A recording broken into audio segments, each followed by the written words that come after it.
ඔන්න ඉතින් යාළුවනේ අද වීඩියෝ එකෙන් ගෙනාවේ කොරියාවේ දීවරාංශයේ වැඩ කරන ආදරණීය යාළුවන් පිළිබඳවයි.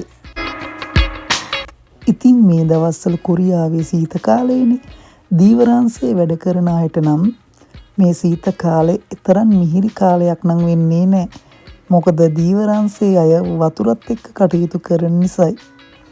ඒ දැනෙන සීතල, අමාරුව, අමිහිරි මතකයන් අතරින් හීන මල් පල ගන්නන්නට වේස මහන්සියලා අපේ දීවර කොල්ලෝ කෙල්ලෝ ටික වැඩ කරනවා.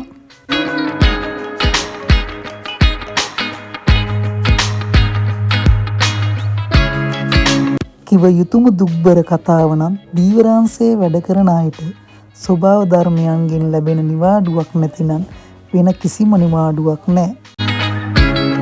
ඒ කියන්නේ හුලං වැඩි වෙලා මුහුදු යන්න බැරි වෙන්න ඕනි.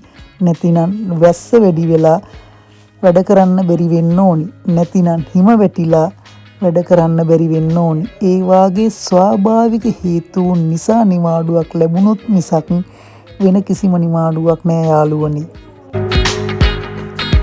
රජයේ විවිධ නිවාඩු, සතියන්තයේ නිවාඩු, මලවුන් සිහි කිරීම, අලුත් අවුරුදු, ඒ කියන්නේ චුසොක් සොල්ලාල් වැනි කිසිම නිවාඩුවක් ලැබෙන්නේ නැහැ. කෙසේ නමුත් අපේ ආදරණීය යාළුවෝ වෙහෙස මහන්සි වෙලා උනන්දුවෙන් වැඩ කරනවා.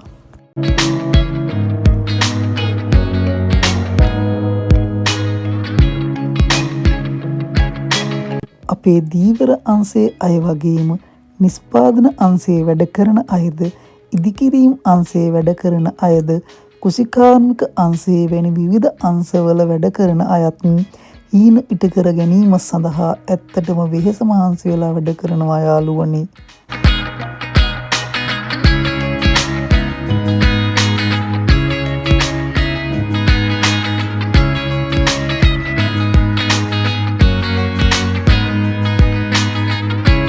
කොරියාවට අලුතින් දීවර අංශයට එන්න හිතාගෙන ඉන්න යාළුවනේ එන්න බය වෙන්න එපා. ඒ වාගේම ඇවිල්ලා පැනලා ගිහිල්ලා වෙනත් රැකියාවලට යන්නත් එපා. වෙහෙස මහන්සි වෙලා තමන්ගේ හීන ඉටු කර ගැනීමට ඉවසිල්ලෙන් කටයුතු කරන්න මගේ ආදරණීය යාළුවනේ. ඒ වාගේම කොරියාවේ ඉන්න මගේ ආදරණීය යාළුවන්ගේ හීන බලාපොරොත්තු ඉක්මනින්ම ඉටු වේවා. ඔයාලා සියලු දෙනාටම ජය වේවා.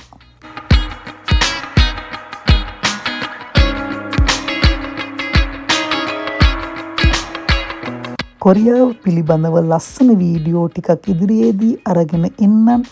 අමතක නොකර channel එක subscribe කරන්න. ඔයාලා සියලු දෙනාටම තෙරුවන් සරණයි. ජේසු පිහිටයි. අල්ලා දෙවියන්ගේ පිහිටයි.